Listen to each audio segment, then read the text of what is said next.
I was listening to the recording last week. Yeah. There's that section where you go up and go take a piss, and then the microphone goes through the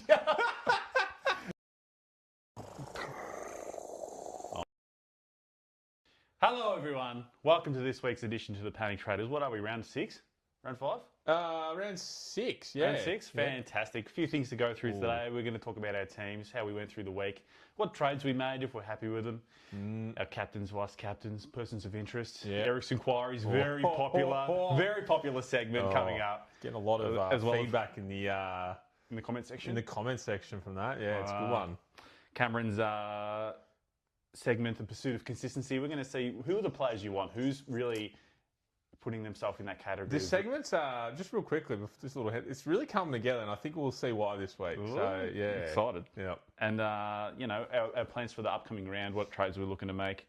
The Jai Caldwell medal. Everyone's loving it. The inaugural.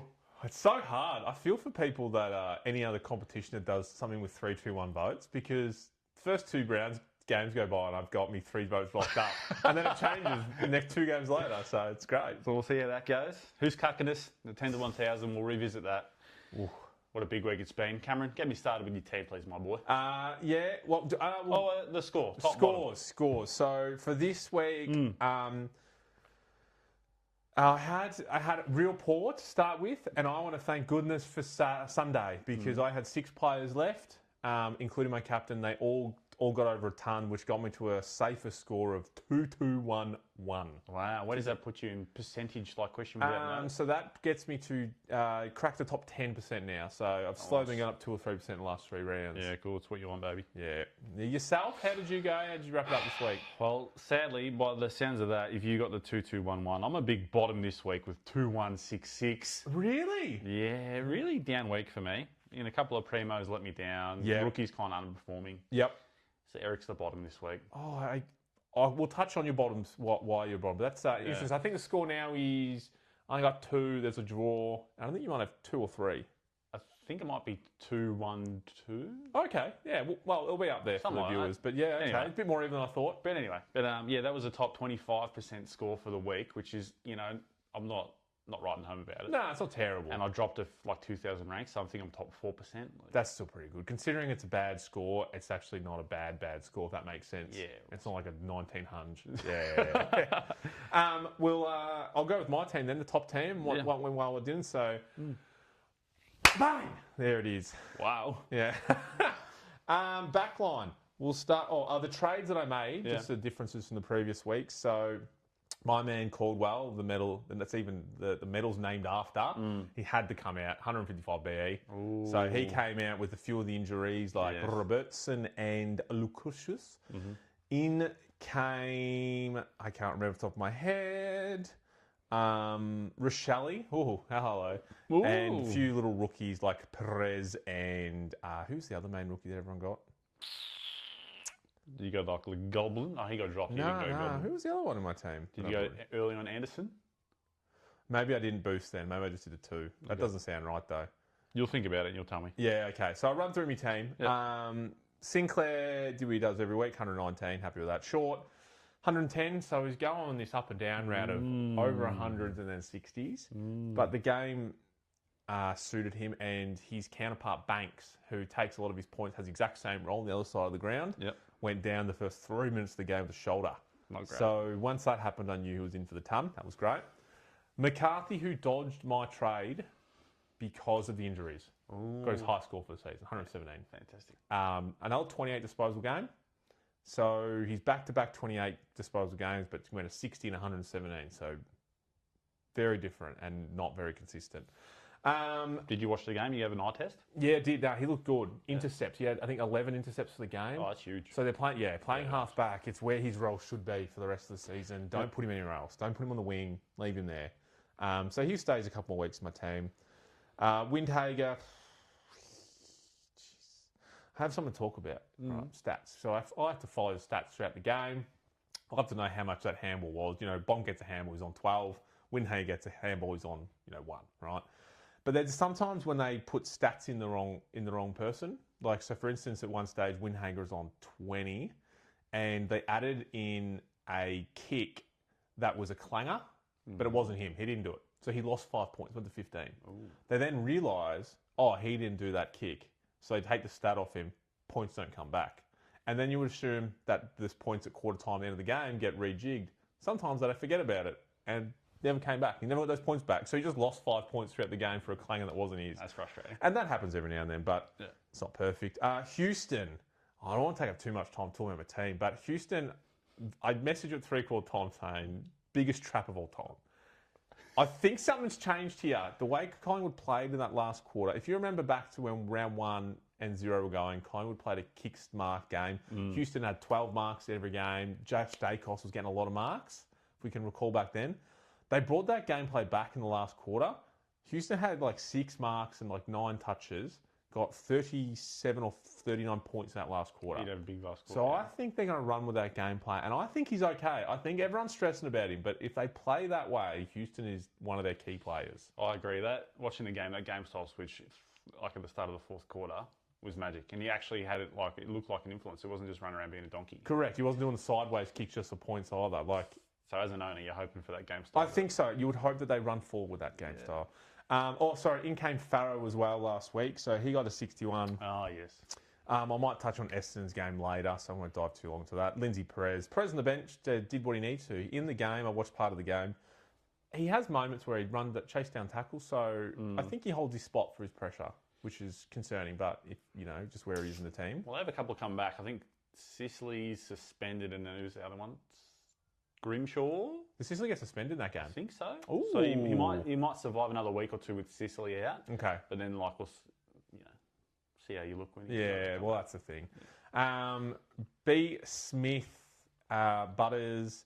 I had the VC on Bont. I was at a function on the Friday night talking with some Geelong supporters, and I had the VC on Smith, and they said, no, you're stupid, put it on Bont. So I flipped it because peer pressure. Smith 151, Bont 66. Yeah, 151. You'd have been lapping it up. Oh, would have been a great start of the weekend. Yeah. Oliver does what he does, 128. Still going unnoticed. I think he's under 10% still in teams. People aren't looking at him. My man Asbury had the exact same amount of touches as he did the last 2 games. 78. So one of those games. Still making cash. I see that green arrow there. Yeah, and his BE is still quite low, so he'll still keep going up. Yeah. Brun, I've seen he's one of the highest traded out players this week, which is very interesting. Yeah, I think that slow game this week kind of would make that. But if I look at his BE of 59, he'll get that any day of the week, I would imagine. I don't see recent history suggests he will. Yeah. I fielded Million Murdoch, so I had Yaga Smith as my emergency. Yeah, good. And I went with the Million Murdoch. That's a free 30 points. You take that, or 21 points. Yes, and I've just noticed I'm looking at my updated team, so it's probably a little bit off. That's okay. But there it is. And then Jackson's captain. So that was stressful because I think he was on 10 at quarter time, and I wasn't happy about that. Safe as houses. Well, with Jackson, he might peek his head into something later on today. Mick Andrew does what he does with an 80, 79. Yep. Sheasel could have captained him on Sunday, did not. Rochelle, 68. Not what you want as a new owner. Yeah, I suppose last week he had that really good score, but I think he kicked 3 or 4 goals, so it was very inflated. Not a score that he's going to maintain week to week. Yeah. I could, the 4 goals last week. He kicked I think it was 20 and a goal this week, but he did butcher the ball quite a bit. Yeah. It was a bit unimpactful. Flanders goes highest score for the year. Flanders. The first week he's actually hurt me as a non-owner. That's his second 100 from 6 games. My man Sam Laylor, who I stuck with, turned up for the first time. And just turned up. So just sneaked in a little 100 there. Not bad. Did make him some cash. It did. And I'm interested going forward now. Taranto has done an injury. And obviously being on a Monday, filming, recording, we don't know the extent of that. But that could be an interesting watch. His midfield minutes might go up even more high now. Yeah, I like that. Yeah, I wasn't aware of that Timmy T injury. That's interesting. Yeah, so I'm keen to see what happens there. Marshall does what he does. He got swung forward late, and that was might have slowed his points down. Lombard, just because of injuries on the bench, and I'll trade out Budrick this week. And then, unfortunately, I fielded the 34 from Jack S. I think a lot of people fielded that. So he's been pretty safe rookie the last couple of weeks, and yes, this is one of the downs. That's correct. Him and Sarong probably shut the bed, but that's my team. Did okay. overly happy with a lot of it, but wasn't too bad. So I'll take it. Still, the 22-1-1 gets you the top. Yeah, big topper. Yeah, not Go, run me through your team. So the trades this week were... There's a team. So I had a couple of injuries, as we discussed, in Balderick, Lukosius, Robertson, all out with a boost last week. Yeah, we love that. In came the track. Oh, yes. So we made track get in. Million Murdoch. Oh, because you didn't... Yep. I didn't have him. I didn't go early on him when he played earlier in the year. And a bit of a pod rookie came in. I was flicking through my team, and I'm like, I need a bit of flexibility with DPP in the mid here. I need a mid-forward link. You didn't do it, did you? I went. Did you do it? I didn't. You didn't do Gothard? No, sadly not. Okay. I went one of his teammates in Hannaford who really just done me dirty with a 20. Oh, and yeah, he's probably on the dropping block now. I saw that. Yeah, we'll see how that goes. Not looking good. He made, minuscule amount of money. Yep. All I can ask is he holds his spot in his team, which I'm asking a lot. From a 20. So the trades, I got the track in, so I'm happy with that. But we'll see how we go. And Million Murdoch, obviously, but the one Hannaford trade didn't really work out too well. That's right, one trade. Yeah. Backline, Sinclair, he's doing what he's doing. Ash, I think he played him in a mid this week. Like he's... I'd have to look at his CBAs, but I'll chuck him up right here on the screen. Thrown in the mid, I did here, and he's scored me an 85, so his average continues to drop. So I had two primos that had down weeks, and he's one of them. Yeah, and the good side of that though, an 85 as a down week is a great week. That's fine. True. That's fine. True. I hope he can find if he continues to play mid. I hope he can find his feet. Yep. Sarong, everyone has him. 48. Yeah, we move on from that. Is what it is. Blamires, that's 61's fine. Pretty good rookie score. That's a rookie score. Same as Farrow. That's what you expect from these guys. 60 to 70 kind of range. Jakes killed me. Yaches. Lindsay on the bench, just real quickly. Is this like the second week you don't feel Lindsay over anyone else? You don't like how he looks? It's more just the uncertainty of West Coast. In like they're just going to get pumped. Yep. Like, and now that after this week, you see he takes like half a dozen kick-ins and Jake's kind of having a down week. I'll probably flip those two. They'll flip scores. Yeah. Yeah, that's big bait and switch. The old swings and roundabouts. Yeah. Gibkiss is dead. Well, Banks went down. There's an opportunity now for him to come in. If he doesn't come in now, I don't know if he ever comes in. No. Yeah. Midfield's not too bad, really, apart from Bont. Bont was a real kind of and Bruin had the down game. Butters, Nick Dacos, Holmes, Clary, all doing what they need to do. Yeah. Surprised no VC on the Dacos going into that Thursday night game. Yeah, I don't know. I just thought he'd get a little bit more attention than he did, and then he did have like the 70-point quarter. So to three-quarter time, he would have been sweating, thinking, I've done a dirty here. Yeah. And then he had a fantastic quarter, brought back the 140. Yep. So mid's fine. Jagger Smith's probably on the chopping block. Dersman's still chugging away there. Yeah, he's doing fine. Yeah, he's making me some cash. Yep. Mid rookies, all doing okay, apart from Hannaford, really. We don't talk about We don't talk about Hannaford. What's his average? 33. That's solid. 33. That is solid. He was on the bubble last week, so I thought I'm just going to a bit of a pod rookie trade here, see if it works out. Yeah. See if I can catch You one. wanted Gothard 2.0, didn't you? Didn't work out. The ruck line is fine. Oh, it's going to get better this week. Gawn had a down week of 105. That's crazy. He's still averaging 134, which is fantastic. Took the Grundy VC 136. Yeah, as you would. Safe South. Yeah. Great score. Damn, he's good. And Sherry will move into a flex next week. Gawn on field. McAndrew in the emergency there will be fine. And then forward line, not too bad really. Sheasel, Track, Braden Cook, I think it is, had a fantastic week. Yeah, he had a ripper. Do you have Braden Cook? No, I never started him. I went when the time to bring him in was I brought in Short Houston Berry. Okay. That was Philippou is a bit poo. He's in the trade plans this week, maybe. I think I'm kind of done with it. Yeah, I think I got rid of him 2 or 3 weeks ago. He scored 40 and his price went up. I don't have his break even in front of me. I can't imagine it'd be too No, he's and his CBAs have gone down drastically the last fortnight. So he's playing a lot of forward role. Like this is a bloke who's meant to be on like whatever it was, a million a year. Like, yeah. Do they put him in the twos? Well, I think Ross Lyon loves him, but if it was anyone else, he definitely should be with the talent he's got. So I'm just looking, he's got a 37 break even, should make that. And they've got West Coast this week, so he might survive one more week. Might get 5. Yeah, you got to give that another week, because he's still, what is he, how much is he worth? 244.7 at forward mid. He still made you 80k so far. Look at just the 40s. Kind of sucks. It does, especially with Yaquez on the field. Yeah. You've now copped a 40. I was just actual score. It's the lowest one, yeah. Marshall, same as you doing what he's doing. And I had, just through circumstance, fielded Steen this week, and it worked out with a 72. He actually looks all right. Like, he's got some oomph about him, can take a mark, puts himself in the right spots, wins some hit-outs. Well, if it makes you feel better, Blixards in his first, 3 games went, 29, 30 and 40. And he's a 300-game player, and he's had some good stellar seasons. So he looks like, he'll find his feet and be a bit more consistent down the track. But, yeah, he looked really good, especially that last quarter as well. Stood out. See how he goes. And his break-even came down a little bit in that it is currently 6. So, if he scores 51 this week, he makes another 20 grand. Fantastic. Fine. And McAndrew finds a flex. In the flex, and the forward bench is dead. Yeah, well, you got trades this week. Lombard's, he holds his spot. It's just a real slow burn. Yeah, real slow burn. You can keep him. So I imagine Watkins won't see the light of day this week, surely. Yeah, I doubt it. We'll see that in the trades coming up. Fantastic. I like that. A lot of trades there. The next segment, we go straight into it. Sure. Eric's Inquiries. Eric's Inquiries. Question number 1 coming for you. Hit me. Will the Dogs win a game before Tim English returns to the team? Bevo mentioned in a presser that it could be 2, 3, 4 weeks before he returns. So kind of uncertain timeline. 2, 3, 4 weeks. Yeah, he just said one day you'll look at the team sheet and just be like, oh, Tim English is playing. Like, that's basically word for word what he said. How much are they suffering without him, and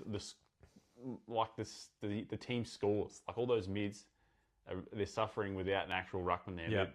They're not scoring very well. Are they going to win a game before he comes back? Well, and the upcoming games, as you've written down here, Sydney. Yep. So I would say no. Yep. Freo, depends where they're playing. If it's over there, no. But then also, again, Freo's rucks against no rucks Dogs, I would almost say Freo. Port and Carlton, you think they should win those, but you don't know. And to go on with that, Libba went down with concussion. There's now talk that he should never play again. Norton and Richards, and Norton's a forward, they both played and I didn't watch the game, but they were both very still under the weather and probably should have played. So you've got Bont and Kennedy, the only mids, and there's no ruckman. It does look pretty grim. Normally in saying that, I would say more score for Bont. But he's really suffering with having that no support around him by the looks of it. And they're down a key forward who's not going to kick a bag and take points as well. Oh, yeah, Darcy went down. Yeah. So that's like the next backup ruckman. Yeah, wow. And I think Rory Lobb as well. Yeah, he did. They had 4 people in the pine by the end of the game. That's right. Yeah. So, like, their ruck stocks are real dire. Bob might be rucking. So, will they win a game? I think they should beat Port and Carlton. I think they've still got the game plan there and some of the players in the park to win. But it's definitely hurting their scores, and you've seen it the last 2 weeks. And Bont's going to drop mad cash. So, people that don't have him at the moment, have you got him? Yeah, I got him. Oh, okay. Yeah, they're going to be licking their lips in a fortnight's time when he's 120k cheaper. Absolutely. Yeah, at least. And Port actually did all right against Hawthorn this week. They were competitive. They only lost by 3 points. So yeah, that might close. bring it to it. To the Dogs. Yeah, look, I'll be waiting to see. I think if they can keep within 6 goals to Sydney, I would say that they should beat Port and Carlton. But it'll be a very test game against Sydney because there's a high chance they just get. So to expand on that question, given that they're in the kind of dire circumstance, would you consider trading in any Doggies players? Is there anyone that's on your radar? There's no one on my radar. I've had a look through their team. I mean, I flirted with the idea of Matt Kennedy from our... loves getting him. Because if Libba's going down, Richards isn't playing well, there's more midfield minutes for even Kennedy. So if you have a draft team, you'd love that. But I don't think for the price he's at, there's better options. There's not much going. Dale's down. I think Treloar's been playing in the 2, so he might come back and get some minutes. I wonder what he's priced at. I want to say it's in the 3. Be like a nice mid-price again. Yeah, it could be, but he'll blow both his cars probably. Yeah, you're right. He's like a Ridley. Yeah. I know exactly where I was going. It's funny. When he finished on 26 for the game, he lasted a whole game and then did another injury. And it was the same thing as what he did. He came on at half time, he played 1 minute, so my multi didn't get voided. Yeah. And then he goes off and that's it, done. Done for the day. No one even saw it, nothing happened on field. Oh, but yeah, interesting that one. Moving on. Yep. Which player has the highest ownership percentage that you don't own. Why don't you have them? Are you panicking to trade them in? Okay, so good one, good question. I did have a look at this question beforehand, so I got the numbers. Nick Dacos is the one for me. So a bit of an antipod at the moment. The reason I wanted to start at the start of the year, then he started with the buys, so they got the round 2 buy, so his price could have gone up or down. And then the plan was to bring him in after that. But after that, I saw the more financial options in Short, Houston and Berry, and so I said, I'll get him in eventually. I have not worked in to get him just yet. Yeah. And at 79 and 3/4 time, I was having a bit of a chuckle myself going like, you've done the right thing. Yeah. And then he gets 140. So they're my reasonings. Not great reasonings. He should be my team come before buys or just after their buy. What about you? Who's yours? Flanders. Oh, of course. By a country mile. Yeah. And only up to this week where I'm like, maybe I should have had him. There's not many forward options either, so it's like still not. I'm not too upset by it, but and I don't think that was probably his ceiling. If I was where his role's playing, his last 4 or 5 games, he hasn't blown that.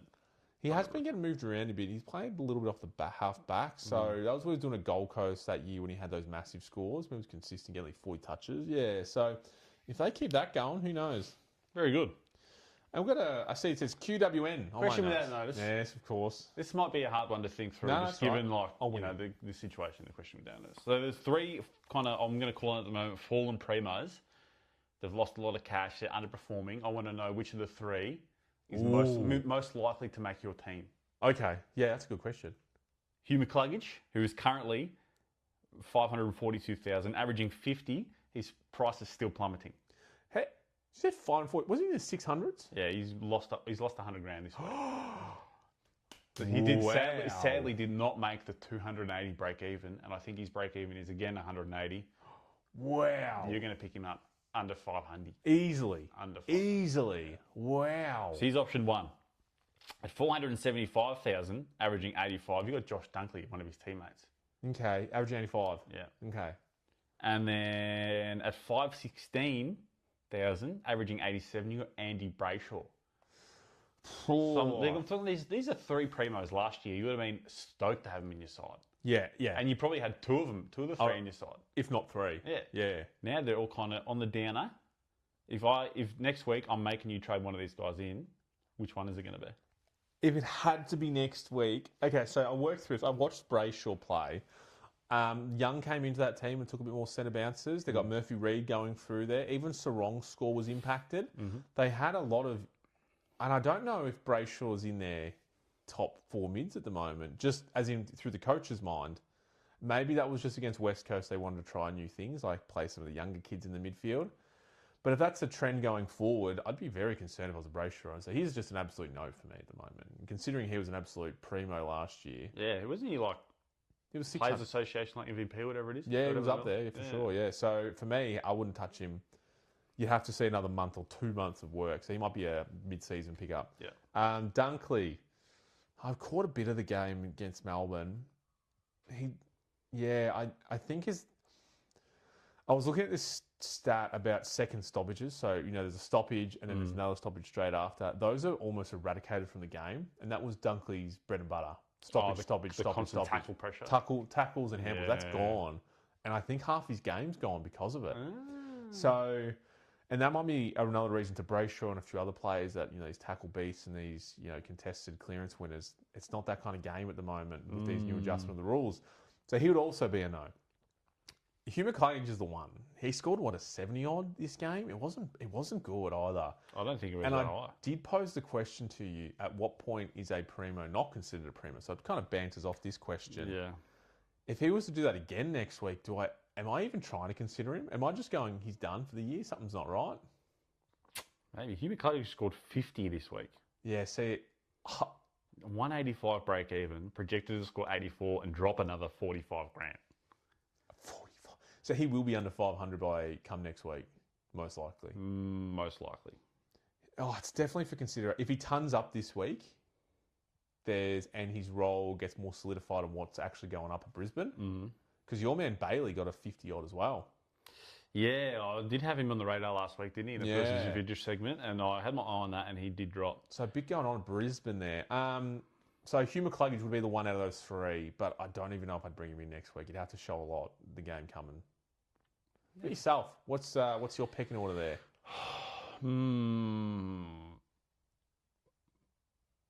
That's a good question. I didn't really think about it through myself. Maybe Andy B. Whoa, really? Yeah, I don't know. Just because the team around him is good, and I think it's because they're better, like they're more likely to score points. Yes. Question without notice for you. Have you got Andy B's numbers there by any chance for the year? Yeah, I'll just talk over it because I'd be interested to see. In previous years, he's been a fairly consistent player where he's like a low score might be like a 75, 80, which isn't bad. But I feel like he's had some horrendous games this year. So we're 6 games in. Yeah. 47, 122. So real low. Yeah.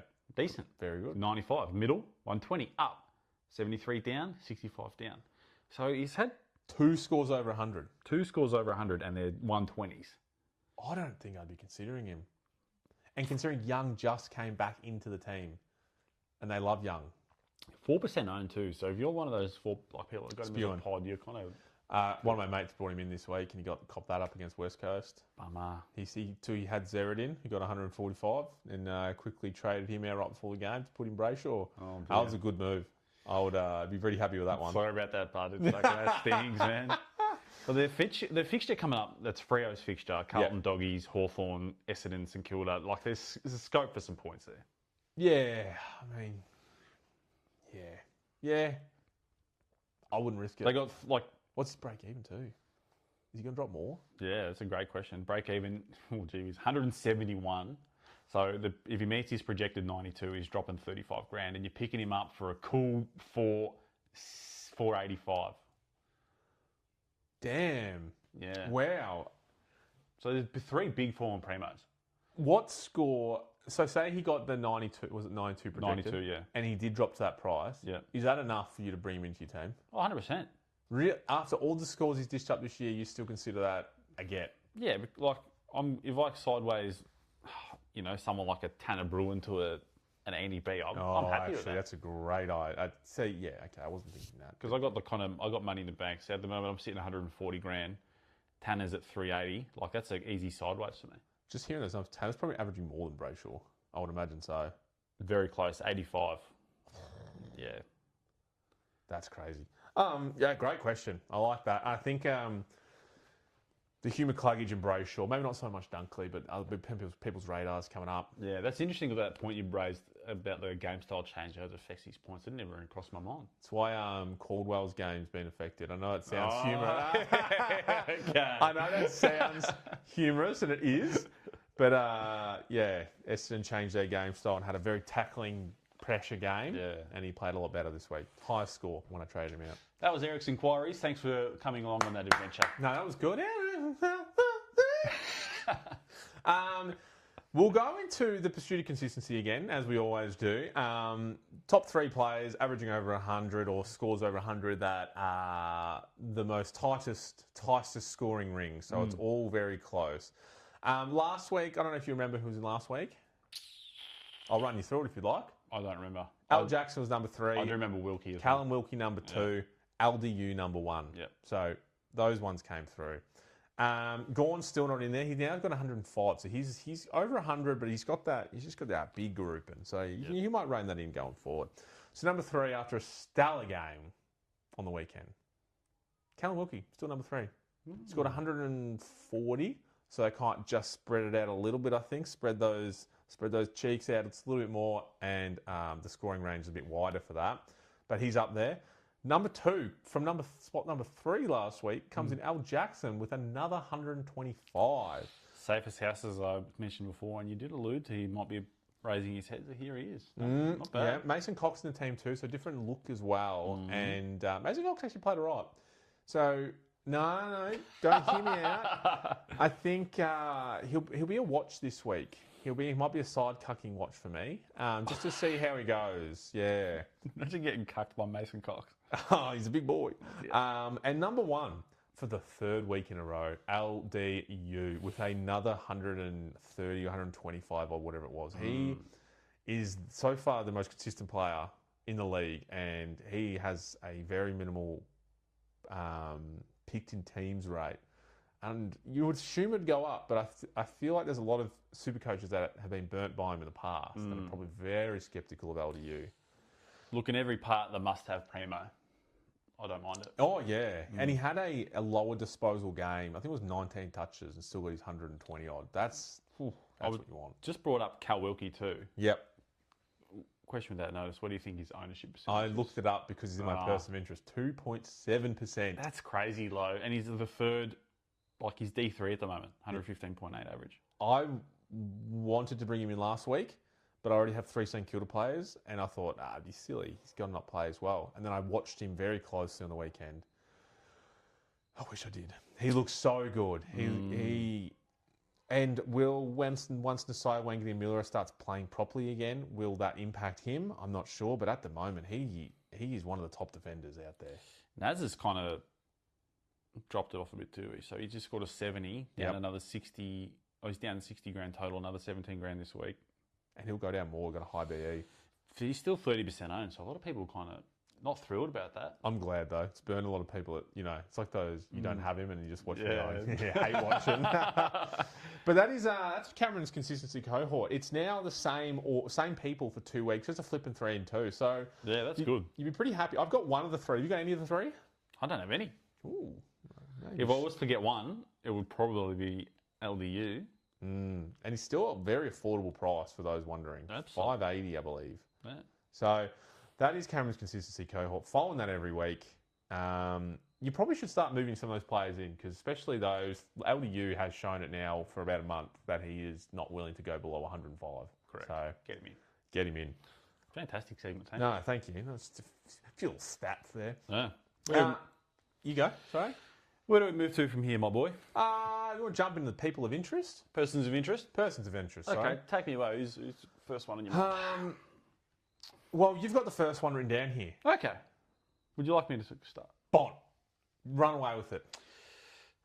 It's panic stations here for me. Panic stations. It is kind of... Oh, I know where you're going with this. It's... Where am I going? Is this Gorn 2.0? Look, I was going to say, like, it's kind of... I don't know how to phrase it. Like, commonly said kind of within Supercoach community, don't trade your primos. They say it a lot. Don't trade your primos.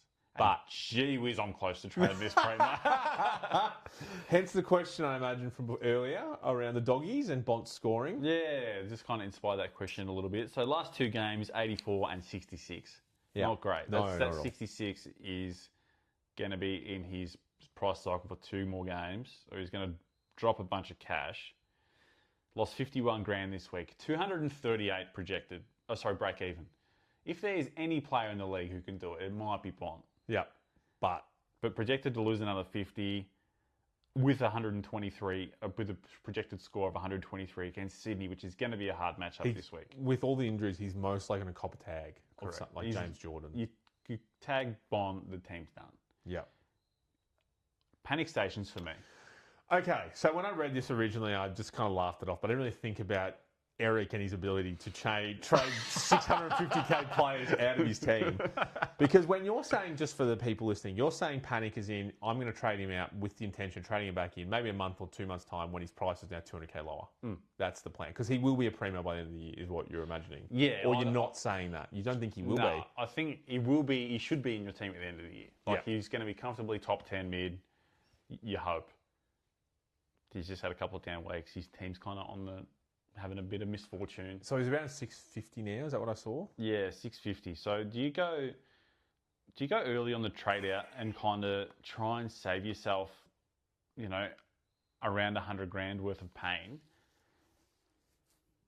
Yeah, I get this because people trade in and out rookies to make 100k, but you're shorting right now. So you want to make 100k the other way. So on the stock market, selling high, buying low. Correct. So I do understand, and you do have the trades. It is a strange. How many trades do you have left? 30.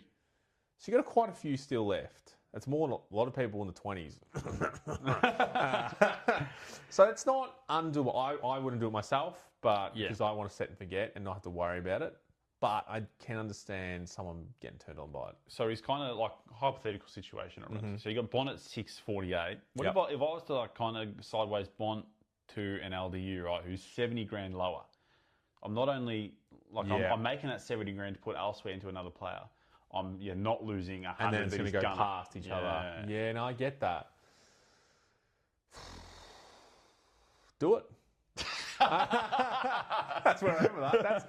I don't disagree with the logic. It all makes sense in the sound. So I'm curious. I might have to. It's just not a common thought. Like a lot of people, anyone watching this would be like dumb. But correct. You don't make You're the going top to one. waste a trade like bringing this bloke in and out. What are you thinking? You don't make top 1% by. But it's managing the numbers. It is managing numbers, keeping that. And if I look at the most traded out in my team, he's not on the list. I would have thought so. So there are other pressing issues other than getting Bont out. Yep. But if you've got nothing else happening in your team, I reckon that's something you could consider this week. I feel like a lot of people have something going on in their team right now, though. A lot of injuries going around. No, very interesting. So the next one you wrote down, but I also wanted to bring up because last week in the who's getting you got to be cucking me. I got there. Yeah. I had two people and forgot one. The other one was Tassa, however you say his name. Elijah Saladas. He's another one of my favourite players from the Dons. And Brad Scott, last year gave him like 45% game time in games, and he would still get 10 clearances and then be on the bench. So, but this year, he averaged like 37 touches in the VFL, and they finally broke in, and now he's getting 75-80% game time. And people were saying he's a trap, big trap. I'm saying absolutely not. He is getting, when he's come to the team, Caldwell's been pushed out, Merritt's been pushed out of the midfield. They're going with youth. They're running with him. He looks so good in the midfield. His clearance numbers are stupidly good. He gets around the ground. Mate, I'm fielding him this week. He's in no matter what. Field. Yeah, he's getting the field, Tom. How are you going to make it happen? So 223 is kind of an awkward-ish price, I feel. I love mid-prices, though. You do. It's not... Like, I think it's going to be a slight blow-up of the team to get him in.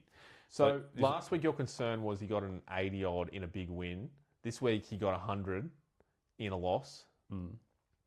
He scores. He shows that he can score either or either. Absolutely. Negative BE 29. With a score of 61, which is currently 30 below his average, to go up 50k. I think it's a no-brainer. So I'm just looking at your magnets. So he's mid-only. Yep. They got a bit going on there. So, like, what are you considering here? You got... So in the trades that I've done, if I undo it so I could Are you jumping out of the Berry boat, the Windhager boat? Absolutely not. Buderick and Smith come out. You do a Buderick in there. Windhager goes back to defence. Tititas comes in, and so does the Track. Track comes in my forward line. Sorry, who was that? So Buderick Windhager goes, Jagger Smith come out of my team. So then Windhager goes back line, fills in that log, and Track comes into my forward line, which I will show right here. When I'm looking at your magnets here, you've got Buderick in the forward, not in defence. So do you have him lined up in the back line? No. So what happens is Jagger Smith comes out. Yes. Yep. Someone goes to flex. I flick it around. Buderick comes out for Track, and then Windhager goes back. Yeah, okay. Yeah. Right. So then Titstas comes on because I got Murdoch and Titstas in the midfield on field, which I rate both of those players. Fair enough. So you're getting your rookies out. I was kind of thinking that you might, blow up on your existing mid prices for another kind of. No, I'm still rating my mid prices. They're all alternating bad games, which I'm not loving, but. But no, I think that's a big buy. I think everyone should probably, and I think they will. I think he's in 1% of teams right now, but he will be in 30% of teams coming next Negative week. 29 break even. Projected to make another 48 Gs with a 61 against the Pies, which he should shit in. I think so, and I think at the G, so a lot of space once again. I feel like a lot of trades will probably be like Bruin to Saras because people don't make it work. Bruin. Yeah, people make it work. But yourself? Trap? No, I'm keen for it. Yeah. Like, I looked at the upcoming fixture, and I think if he continues his kind of scoring trend, he should be okay. He might average I don't think he'll average as high as 90, maybe like 80, 81, drop 10 points off. See, I genuinely, and I know I'm a Don supporter, so very biased, I genuinely think he can keep a 90 average. I think he's that good. Because he's like a fourth-year player. He's just not had time on the field. And you're bringing him in, if he's going to, so if we're going to go with that, you're going to average at a 90. You want to have him at like, is he in your team at the end of the year? You trade him out? Nah, he'll be an upgrade. He won't, at the end of the year, I want someone higher than 90. Yeah, right. Yeah. Another big trade-in that I imagine probably even more people go with just because of his price point. Your man, Double A Anderson, from the Pies, 119k, I believe. Mid only is the only other probably concern. On the bubble, negative 75 BE, and he looks the goods. I wouldn't say he's the most consistent player on the field, but he loves throwing in a great quarter. Yeah, from my viewing of him, I think he seems like, I think the term's like a front runner player in that, like, he plays well when everyone else is playing well. He's not someone he can't turn it by himself, but when everyone else is playing well, he does well. It's a very good point because he came to life in that last quarter, didn't he? Yeah, and then similarly, last week against, who did we play last week? Oh, the Freo game. Oh, my goodness. Was it that one? Yeah, it was. In the wet, disgusting game. Yeah, I think it was when the Pies were playing well through that, if you can call it that. But yeah, when they were pushing to get in front, Yeah. So I'd have to do some diving into like the fixture and how we're going to go. So I think we've got obviously Anzac Day coming up. We're a chance. Against the Dons. Yeah, and then beyond that, I think we're actually Hawthorn the following week, so we'll probably get pumped. Oh, so would you do it though? Would you? Yeah, absolutely. At his price point? I think so. You think you kind of have to. A lot of people would do it. So if you had a Brun down, that's 200k you've made, right? That 250 almost. You'd be getting another premium if you had a trade. Yeah. So I think a lot of people were doing that trade over Sasadis because of the extra cash gen, immediate cash gen. Yeah, a nice downgrade option in the mid. They don't grow on trees. You got to get him. I don't think I'd field him though. He'd be like See, I think that's where the difference with Sasadis is. That extra 100k, that's a rookie I definitely would like to field. Yeah. Okay. Fair. We talked about Hugh McCluggage earlier. We did, but he's still a person of interest in that just because he's plummeting cash, and I want to pick this guy up for like 300 grand. Rookie prices. Yeah, so sadly didn't make his 280 break even. Dropped 103,000. I don't think I've seen a number like that. Not in a week. Not in one week. Not like that, no. After scoring, so he scored 50, dropped 103 Gs. And then with the B at 185 as well. Yeah, and he's just scored a 50, so his break even is not going to improve very much. And that 50 is in there for the next 2-3 games. Yeah. So, would you be waiting in a month's time when he's at that low point? It's just a watch. I'm not training him in just yet. It's just eyes on. Yeah, you want to see at least 100 as well. Yeah. You don't want to just pick him up because of his previous years and he's getting 70s. This is a guy who in my preliminary team mock-ups, he was an option. I had him in. I'm glad you didn't go that way. Yeah, absolutely. And then hold him. Oh, people be spewing. There've been a few of those people that hold him. Someone who caught my attention this week. Yeah, tell me about it. Because of the Magnets moving there at North Melbourne. Yep. Cambodian Zerha.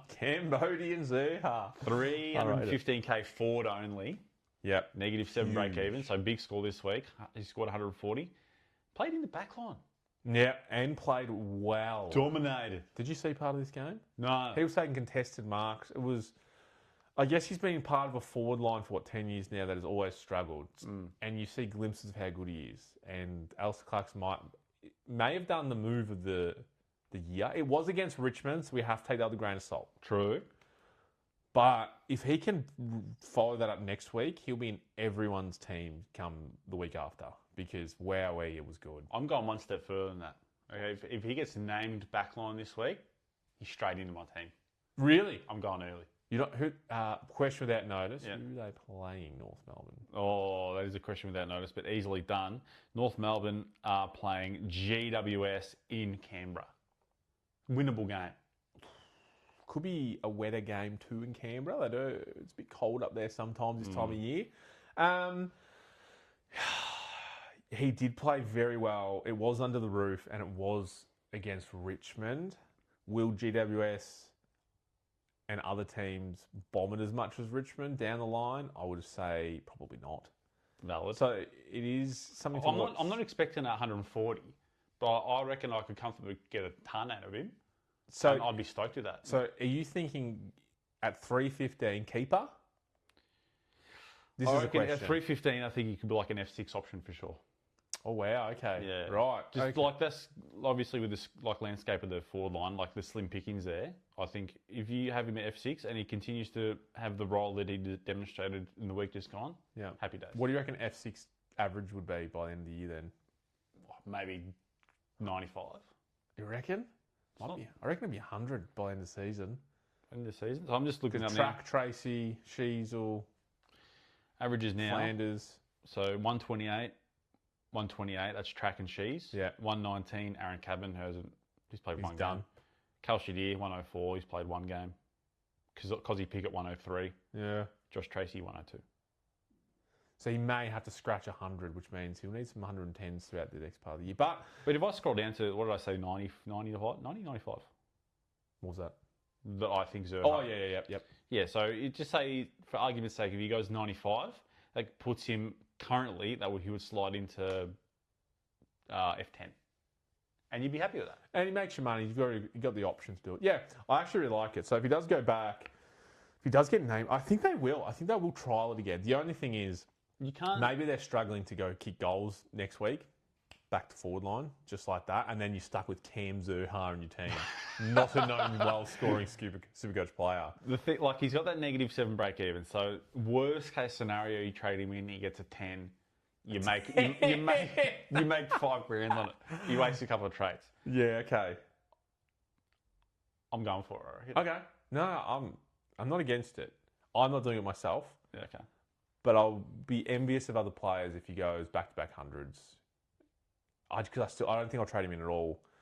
I don't think you can play a game like that, demonstrate that you have the ability to play backline, then Clark goes, sorry mate, back to the forward pocket. Yeah, no, that's very, very, very, very good point. I'll be watching that very closely. He might be cucking me next week. You never know. A few that I've put in. T-Cherry. I don't have him because I did trade him back out. Yes. He's come back in this week. He's going to come back with a vengeance. 141 BE. Those who don't have him, should they bring him in? Depends on what your other rucks are. McAndrew. Say McAndrew because everyone's got McAndrew ruck too. Not everyone. Oh, sorry. Yeah. If you've got McAndrew R2, I think at some point you're jumping out. You want to go on, whoever you don't have, you want to go on Sherry, Grundy, Al Jackson. You want to have one of those four. You don't want to have McAndrew sitting R2 when the other four are dominating. Yes, yeah, that's it. There's a lot of good ruck options. Sherry one of them. Currently 10.6, so just on the cusp of a pod. That's crazy. He was, in the 25, 30s early? I guess the trade, I was one of those people who traded him out, so... Yeah, out of those premiums, you got Gawn at 40%, Sherry at 10, Grundy at 21, and Al Jackson at 37. I wouldn't bring him in straight away. I have him, so he's going to be fielded this week for me. Okay. It's a big old... weird flex. That's right. No, you would definitely feel him. You got him, absolutely. Another one, which now just thinking, because I wrote this down and I didn't even think about the previous one, but Cherry being there makes my next one of LD Cuckenyu a much better option to come in. A proper ruckman in the midfield. That can actually deliver the ball. Give him those... Whoa, I might make this work even more so. So 583 mid, break even at 94. Don't really worry about that at the moment because you're buying a premium. Hasn't gone under 104 this year. He's only in 9% of teams. Is he the premium we all thought he was 4 years ago? He's looking that way. And I hope he is because he's fantastic to watch. When he's going, he's got those pirouette skill moves. Yep, unreal. The only hesitancy that I brought in Track, although Track's breaking is 150, so I'll get to that in a minute. But LD Cuckenyu is the next 3 games I think are against GWS, winnable. Could be tagged by Bedford, big tagger. Either him or Sheaves will get tagged. Geelong possess 3 different taggers. High chance Sheaves and LDU get tagged.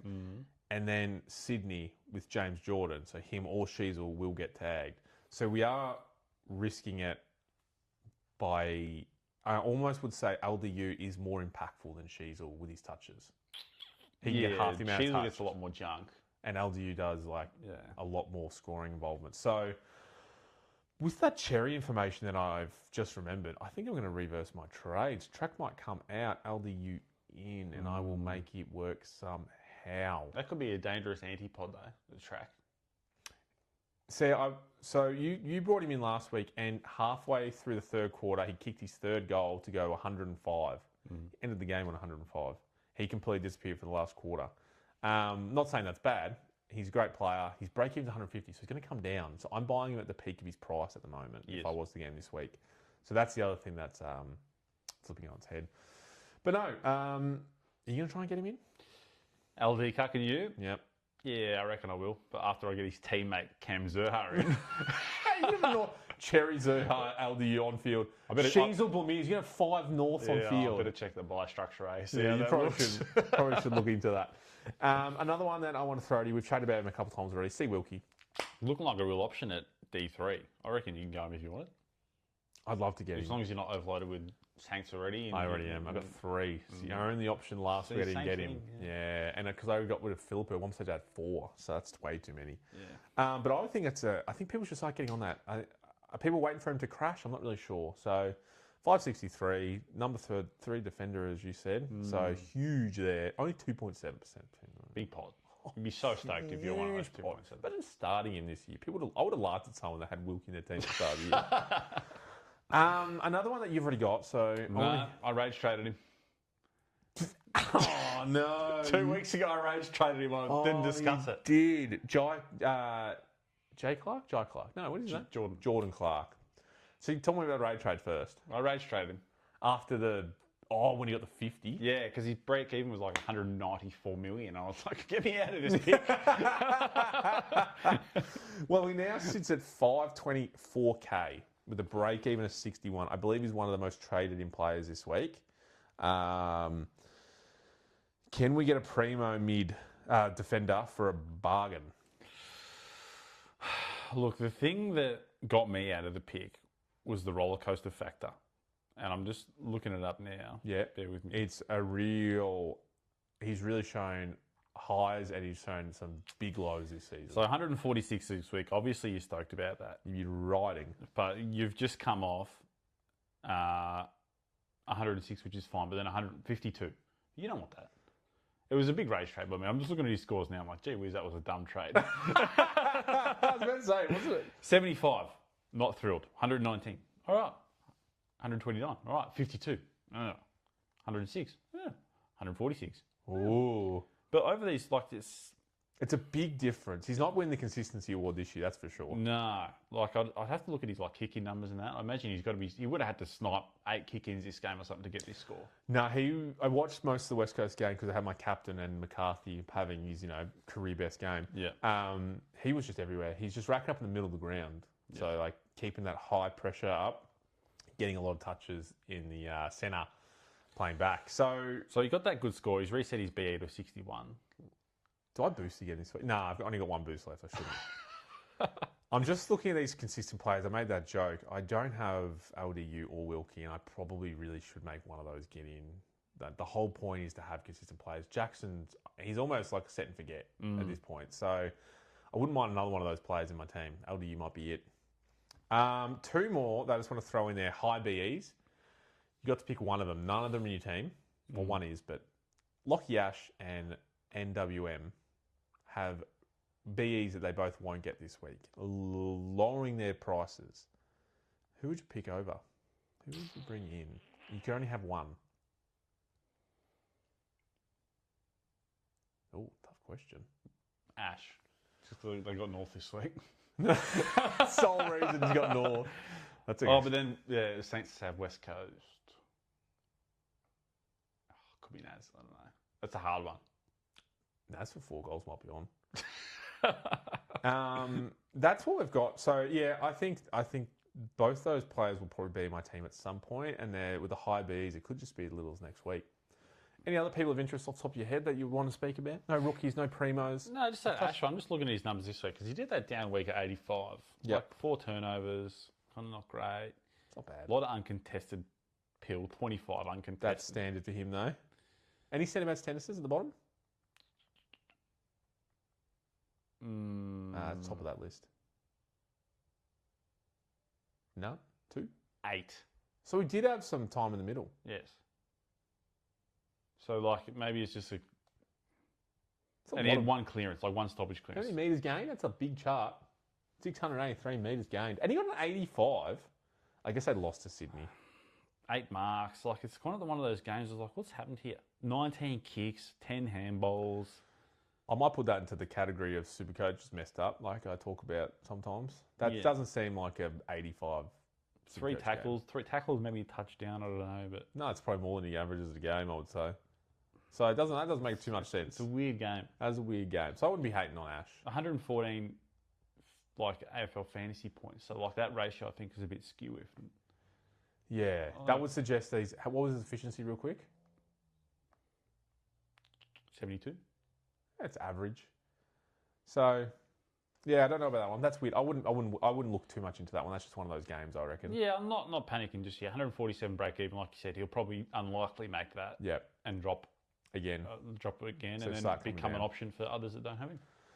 Yeah, no, good look there. Yeah. So people of interest that we're looking at, I think. Do you want to do our awards? You want to go to the award? Go to the awards ceremony? Okay. The Jack Caldwell Medal, best on ground.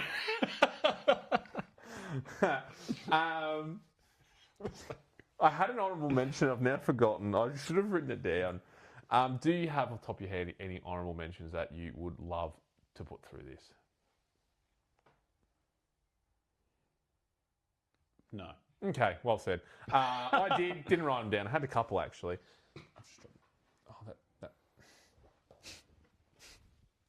Oh dear, I need that. You want to start with your one vote then? Yeah, the magnet swap this week really got me going in North Melbourne there. The man I'm trading in this week gets one vote, Zurha. Wait, Zurha gets one vote? That's, yeah. Are you sure? Yep. Okay, yeah. No, that's fair. He did play a really... Cameron's looking at my sheet thinking, I don't know, is Eric rigging the medal? I've just seen some of his notes, but okay. So one vote for Zurha. Yep. He played a very good game. He'd almost deserve more votes, I think, from what we've seen in the past. I say that knowing what I'm about to say going into my votes. But I don't hate that. He played very well above his usual ceiling. So absolutely, yes. Yeah, one vote deserved. For me, one vote to B. Smith. His stats in that honourable mention, Jay Cameron. That was the one. 10 goals. Oh, but I don't rate 10 goals. It's not the medal I'm after. No, 10 goals. We spit on 10 goals. Yeah, this isn't the Coleman. It's the Jai Caldwell. Yeah, Jai Caldwell, much more prestigious. B.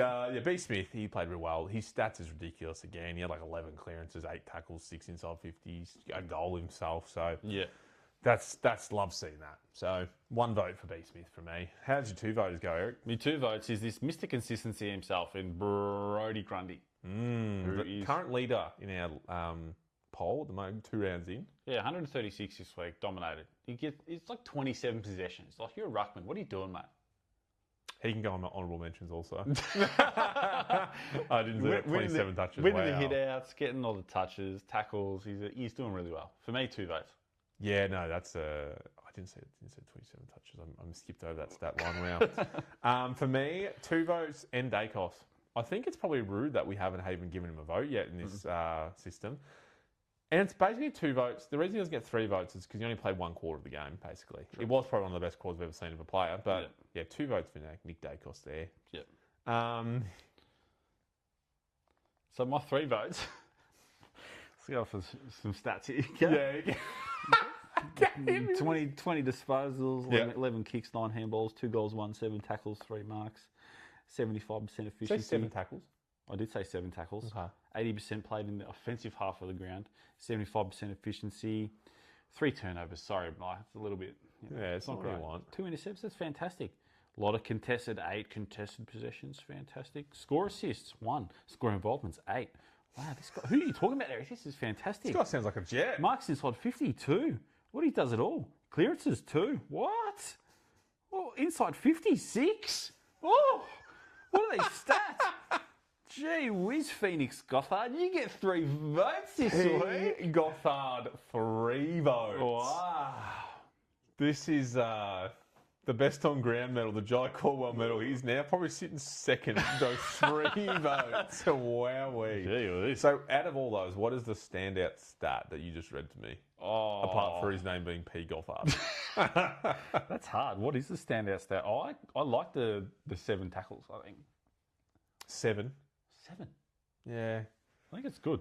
7 tackles get you 3 votes this week. That's interesting.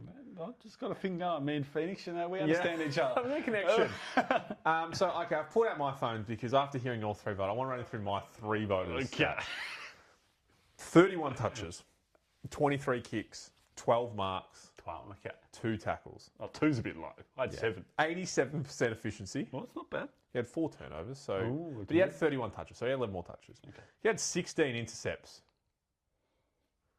It's no record.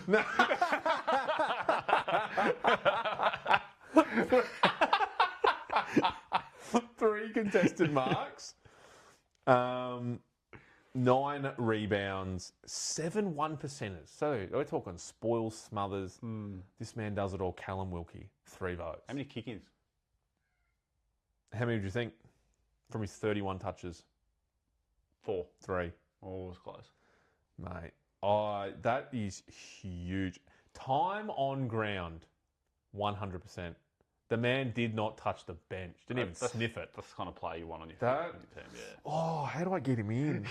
Boost. Oh. I can't have 4 St Kilda players. You can sideways one. Means Windhager would have to go up. That would make the only sense. Oh. Do it. But that's our medal. Here are our votes. I'll do the tally now, just off my head. So Grundy got 2 votes from you. He is now sitting clear and pretty on top with 8. 8, not bad. Heaney on the 6. Gothard on 5. Bailey Smith on 4. And then the rest down here. So clear winner at the moment. Yeah. Gothard coming in 3rd is outrageous. He's on a heat of this young man. Next week, 12 touches. So my 2 votes goes to P. Gothard. P. Gothard. 12. 90% efficiency though. So that is the Jai Caldwell medal, best on ground. Clearly illustrating the best players in the league. Yeah. No votes go astray here. Nice segue here. Okay. Nice segue. Well, just talking about P. Gothard, okay? He's got me in this chair. He's got me sitting pretty. In this chair. You gotta be 2 weeks in a row. Oh, he's still got you in the chair. He's got me in the chair. That wasn't a joke. No, that's it. He's not only got me Gothard, he's got me raging, this bloke. Got a rage up. Listen, like I read off those stats at the end of the game. Yeah, big. And then how that translate to his Supercoach numbers. I'm filthy I don't own this bloke. How'd he go this week, Supercoach was? Oh, that's a great question. Was it 109? Yeah. It was. Question without data. Oh, no, I'm pretty sure I've got it here. You got it Yeah. here? So he's got that negative 20 break even. Okay, so this bloke's already made a mountain of money. He's going to continue to make money. He's not in my team. He's projected to go as high as 390 this year, making you a cool 250. Oh, that's good. Why don't I have this bloke? Why did I not consider picking him? I think there was a lot of other rookies, and especially in the forward line. You went Doveston. Remember, he was the You sucked me into Doveston big time, I remember. Gothard wasn't on anyone's radar. And the thing is, we got to see him in round 0, and he did a 40-odd. And it really, you don't want to see a 40 from a rookie. So that probably put a sour taste in everyone's mouth, including myself. So, yeah, that's a big one, that one. It's a big miss. He's made 182 Gs. He's sitting 300 grand now. Like, you can't trade him in at 300. You did say in your notes, I actually had the question with the notes. You said rookie pick of the year. I wanted to throw back at you, Mick Andrew. Nah. Gothard is better than Mick Andrew. 100%. Mick Andrew's made more money. I don't care. Gothard's got my votes in the Jai Caldwell. Oh, goodness. That's good. Mine. So I wrote mine this morning, but I feel like this player might not even be a cuck watch because he might be coming in. Oh. I've been strapped to the chair since I started my consistency ratings watching this man, LDU. Oh, I've been biting at the bit. Don't they call it the saying? Chomping at the bit. Chomping at the bit. at LDU playing, just going, oh, another 120. So I want him in. He's got really 3 hard rounds coming up. And it does make more sense to me now that I think about it to get him in over track. But I've got track in currently sitting in my trades for this week. But I might reverse that. And so this cuck might not be a cuck. I might just be a full join-in session. Ooh. It'll just be just one of your normal orgies, really. It won't even be a cucking session. But I've been watching him and getting mad. So I've probably got to stop getting mad and just be happy that he's in my team. Bring him in. Understandably so. So yeah, that's 2 good ones, you might say. One of them's got more votes than the other one in the Joe Caldwell medal, which is surprising. And it's not LDU is the answer. So go figure. Let's move into... Yep. It might be hard to do without notes. VCs this week. And how we went the week just gone. So I just hit Grundy, which is fantastic, 136. I would consider that a hit. That's a hit, yeah. If I didn't take Grundy, I would have landed on Gorn at 105. Not as happy with that. No, I think the line is like 120 is a hit. Yeah. You're not stoked with 120, but you're not unhappy. Correct. So 120 above. For me, I had the VC on Bont, big miss, and I had... It's funny I made the cut off 100, 125 because Jackson got 125, so that's a hit. No, but I'm not unhappy with that. That's fine with me. Cool. Yeah, I keep missing my VCs. I think I've had like 4 or 5 missed VCs, which we'll see up here. It's a big tally of me missing DCs. Well, you go into Bont thinking it's pretty safe VC. Like, you don't anticipate a 66 or whatever. Yeah, that was very unpredictable. Going into this week's? This week's pretty easy for me because I have the Mega Rucks, and the first 2 games of the week is Doggies Sydney. Doggies have no one over 180 centimetres. And I have Grundy. Just a bunch of Caleb Daniels running around. So Grundy, big VC. Easiest VC of my life. Yeah, that's huge. Into the very next day, the very next game is Melbourne and Richmond. Also no ruckman. They also have no ruckman. Oh. So it's going to be... There's a chance Grundy gets 160 and you don't take it. Because Gorn's going to go bigger. So... It's Grundy into Gorn, easiest captain you have all year, I reckon. Yeah, no, you've got that covered. I think for me, top of my head, like VCs, Smith, Butters, Bont. I think Jackson was another option. Who would Freo got this week? Freo have got Carlton, and they have Pitnet out. Yes, so I think I remember Jackson was most likely my caption option again, or VC. Yeah. Yeah, they were the main ones. You could do track, but they're against. Who are they against? Sorry, I'm on my phone. Everyone's. That's right. They have Hawthorn at Utah. No, that's right. It wasn't. Not track. So he's even a reason not to bring in. But yeah, I think Jackson's captain and one of the... in my process of elimination, Bont should not go 3 bad scores in a row. So probably the VC and Bont. If I can make that work or vice versa. Yeah, it's fair. But yeah, yours are a lock. That's so good. If yours don't hit, I wouldn't know what to believe in Supercoach anymore. Wouldn't make sense. Grundy will have a very popular VC rate this week, I think. Yeah. Yeah, absolutely. Yeah. No, good. The other segments, I know we've got... So we've only got one more to touch on, which is our 10 to 1,000 club. We do. A real quick side note, I was going to do buy rounds, I know it's just to us, but I think next week, I'll propose it this week, next week we're going to start looking at the buy rounds week by week, so one at a time, and we'll go look at the teams, which players out of the teams having the buy should you be out of your team, like the main players, like should a Brun be out by then, should you have upgraded by then, and then which players from those 4 teams should you target after their buy. So just start getting the buy prep, because I know a lot of people don't think about it until buy round hits and they go, oh, why is there blue dots on my players? Correct. So if we start prepping before then, we might help a couple people out. Lovely idea. Yep, that's my idea. So we'll start that next week. Cool. Going forward. 10 to 1,000 club. Ring.